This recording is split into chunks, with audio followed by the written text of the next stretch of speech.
Hello, welcome to Quackalope. Thank you for being here. Today we're bringing you one of our top 100 BGG game reviews. Roll for the Galaxy by Rio Grande Games. Published in 2014, what a lot of people say is a accessible family weight classic in our space, and is no longer actually part of the top 100 Oh, no? all. I mean, because this list changes. Yeah. And on our list, on our poster, it is 100. We have to do the scratch thing to commemorate the fact that we've played, covered, and now are reviewing this. This is an ambitious 100 review list. You realize that? That's honestly what we've taken on here.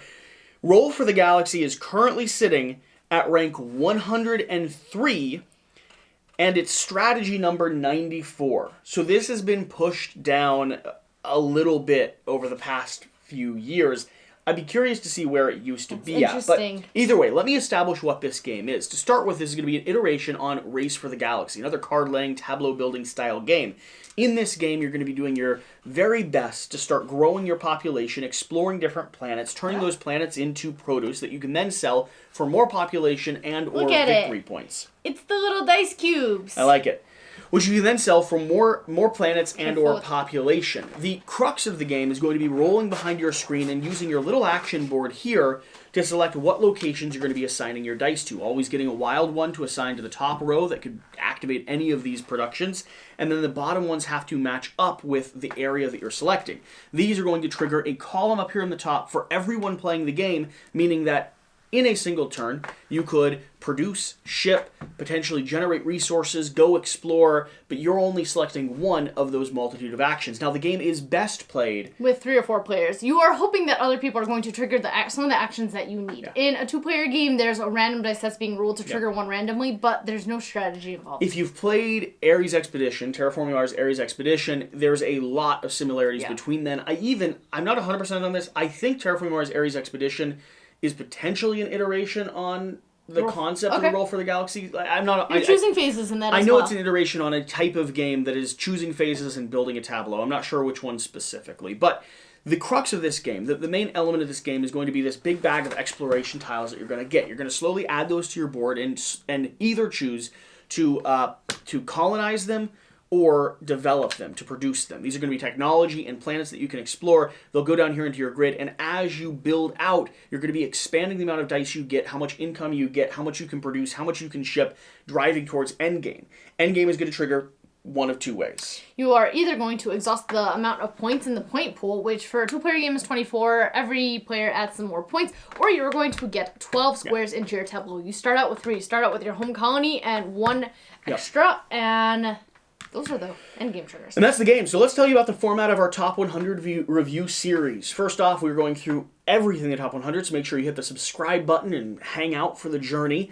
This is going to be a series where we're going to break down what we like about the game, what makes it right for us, what makes it wrong for us. We're going to talk about whether or not we think it deserves to be on BGG Top 100. And we're going to give it a final rating based on our opinion, and we'll equate it to the BGG scale as well for you guys. Yeah, so what makes this game right for you?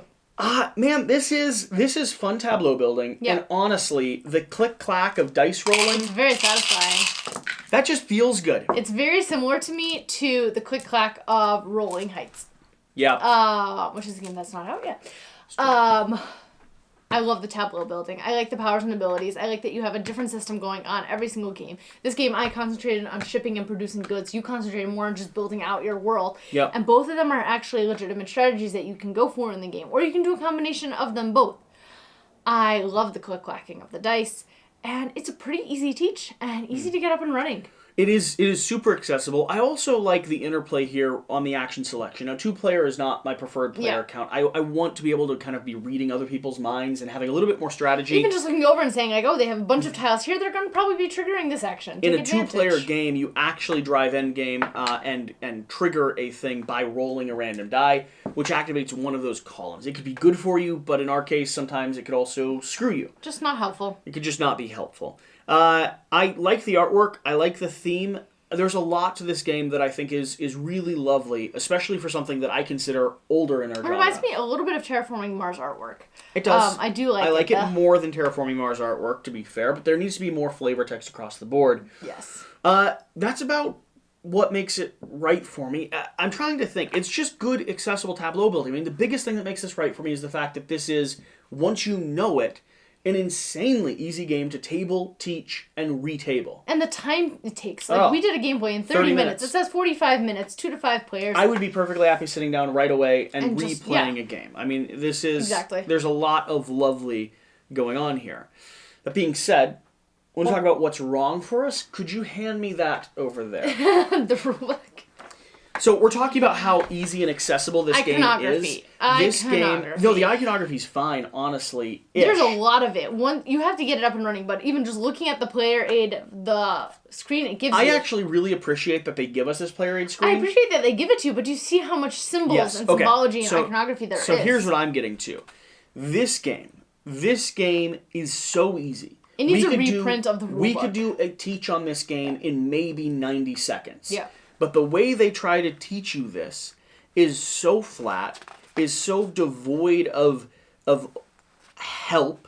It really, you slam your head against this. I feel like I'm reading a textbook. Yeah, that's what it looks like, kind of. To understand how to play a game that I can teach my friends to play in no time. Yeah. In no time at all. And the player aids are helpful, but again, like you're saying, the influx of what I consider kind of grotesque and poor iconography makes it oddly harder to play. We talked about in the gameplay kind of avoiding getting this to the table for a while. Yeah. And it wasn't because we didn't know the game. It was because we wanted to review the rulebook one more time before we did a series of gameplays and brought it here to the channel. Both of us were just not wanting to dive into that rulebook. Both of us tried. Both of us sat down multiple times to be like, all right, we want to, like, we've played it once. We learned online digitally. We're going to do our due diligence. We're going to check the rulebook out before we talk about it. I tried, gave it to you. You tried, gave it to me. I tried, gave it to you. You read it, and then you actually caught some things that we were missing, which was good. Yeah. I cannot stand that. That is 2014 for you. In a nutshell. The thing that bothers me the most is that usually the person who is producing the goods and shipping, it can take a little bit longer for them to get their engine up and running, and if a person is driving endgame as quick as you did by just building tiles, it's a lot easier to get those points that way. The shipping goods and producing goods feels a lot more rewarding, like you're actually earning your points, but it can take a little bit longer to get up and running, and at least, I mean, we didn't play it at the ideal player count. It would have lasted longer with more players, and I definitely like it at the higher player counts. Yeah, I think the biggest weakness for me in this game is just going to be some of the lack of depth mitigated with randomness. Yes, you're rolling dice. It's a simple game where you're kind of rolling dice, and sometimes you have some strategic dice manipulation, especially once you get a cool engine up and running, and some of those engines can be really cool. I like the way some of my cards link together. Yeah. But most of my things are just giving me dice in different regions, or letting me manipulate one dice at a time. And it isn't until you get some of the more powerful tiles that you actually drive endgame or drive victory point scoring. And for me, the fact that you're rolling dice combined with drawing from a blind bag, combined with maybe, especially in a two-player game, getting a random production location out here, it is fun, and it is always fun during the 30 minutes that I'm playing, but I don't really feel like I have a lot of strategic control. I would almost prefer there to be some type of draft or some type of marketplace that's giving me a bit more choice over... I think those would add a lot to the game. Having a marketplace but I think so that you can choose the tiles that you're adding to your tableau and choosing to build. Also in the beginning, you randomly get assigned your starting colony and stuff, even being given a selection of 2 or 3 and having some choice in the matter. I think it would add something that we're looking for, but probably not something that the wider fan base who like this game are looking for. And also, I think with the way the game currently states, if we tried to do it just ourselves, like house rule it, we'd probably break the game, because you'd be able to pick pathways too perfectly. Because there are things that break in this game. Like, there are different combinations that give you some sort of conjoining effect that's really powerful, and I like that about it. It's fun when you get those, and it doesn't last so long that you feel like you've cheated someone out of a victory. But if you gave them a marketplace like I want, you'd ruin that. It's interesting because you were telling me some of the stats of the game, and I was surprised how high it ranks in strategy. I mean, to me, this doesn't feel like a very strategic game at all. There's a lot of luck and less mitigation. Yeah, a lot of luck, less mitigation, but it is a lightweight strategy game, and it definitely is a intro into the hobby of strategy I hear games. that. Like, if I taught someone this, I'd have no problem leading them to Ares Expedition. Then I'd have no problem leading them from that to Terraforming Mars. I'd let them play a couple games in between those, but yeah. Yes, I'm just saying, Yeah, there's yeah. a bridge here that for me makes total sense. Yeah. So, what makes it wrong for me beyond the rule book and beyond some of the randomness? Honestly, not a ton. I mean, I would like the components a little bit thicker. I'd like some expansions. I don't even know if there exist any for it. And the fact that it plays really best at that 3 to 4 player count. It's hard to get up. Means that it's competing with a lot of games in that space that it's a little bit harder to table. But that may not be the case in your household. So, let's talk about whether or not we think it deserves to be in the BGG top 100 of all time. I think it actually does. I think, based on the reasons you're saying, that it is an intro into strategy. It is helping teach some fundamentals of tableau building, of assigning and engine building, and getting things up and running. And it's a classic. Yeah. I mean, it's been, it's 2014. We're 8 years later, and it's still being played. Yeah, I'm going to be honest. I think I don't mind seeing it at 103. Oh, I don't mind seeing it at the very end of the top 100. I think I would say probably within the top 200.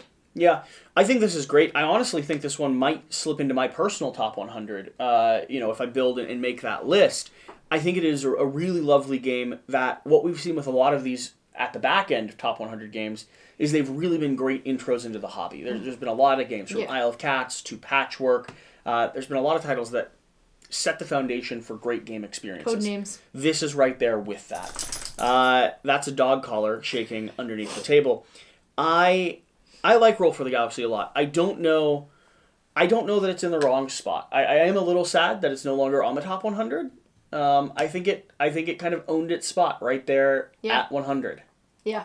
But can't stay forever. I'd love to see a reiteration or a reprint of this. Well, we have Race for the Galaxy coming up. We do have Race for the Galaxy coming up, which might be more complicated as well. It might be a step up in terms of what we're looking for strategy. That. This is rated a 2.7 on weight, so in that green zone here, plays best 3 to 4. Not recommended by a lot of people at 5. Yeah. Seems like it kind of falls off a hill, and I think part of that is the fact that you might be triggering. You might be triggering everything, and the time just might stretch on far too long. And the time might go up. So let's talk about our personal ratings. And we do this on a 5-point scale. 1 is an awful game that you don't think should be a game at all. 2 is going to be a good game, but you don't really want to play it. 3 is a good game that you're happy to play if other people recommend it. You might even bring it out. 4's a wonderful game. I mean, it really is. 4's a great game. And you're asking to play it, but here's the problem. It does have some meaningful critiques that take away from the overall game experience. 5 is a fan-freaking-tastic game that you want to play all the time. It doesn't have to be perfect because it's just such an amazing experience that you don't care about the little criticisms. It doesn't have critiques that hurt the overall experience of the game. So... where does this rank for you? This is a 3. Really? This is a solid 3, and I think it's surprised because you're talking about it more positively. I think it's dead flat a 3 for me. I like the game a lot. I think I have fun while I'm playing it, but I have fun during the short time that I'm playing it. But it's a short game. But I'm never going to be asking to get this down to the table. Other than the same evening we play it, I might ask for 2-3 games because it's fun, right? But I'm not going up to people saying, "Hey, you want to play Race for the Galaxy? Let me teach you Race for the Galaxy." You know what I mean. I also, specifically, because the difference between that 3 and that 4, and even the wiggle room in there, I'd be happy if people asked to play it. Yeah. I'm not asking to play it. So it's a 3. It's really solid. It's a really good game. It's just not perfect for me. This, for me, is closer to a 4. Okay. It's a 3.5, officially. I like it a lot, and I would ask to play it, but it's lacking some of the complexity that I look for when I'm asking to play games. And I'm very curious about Race for the Galaxy, if it has that, but I do like my dice chucking. I do like that rolling of the dice and assigning the dice. We'll see. Mine will translate up to a flat 7. Okay. You're probably going to translate to a flat 6. Mine's going to translate to a 6, maybe 6.5. If I wanted to, a 6 feels harsh. Yeah. But and BGG has it ranked at a 7.6. Yeah. Which is good, which is solid, but a bit higher than maybe where we are. And there's 28,000 people who have ranked this. So, that's a video. That's a review video. That is a review video. Yeah, I don't even know why they're still here. Whatever the case. Honestly, if you're at Whatever this you point, do. there's a bubble Remember popping up to do right the now. important thing. You just unsubscribe. Get out Don't and even play hit that some games. subscribe button. We'll see you Don't next you time. do it. How dare you? Thank you. It's right here, literally that little floating globe, and you could click subscribe, Say thank but you. you're not going to do that. No, you're going to... Now. What? Thank you. Thank you. Thank you. Subscribe. Subscribe?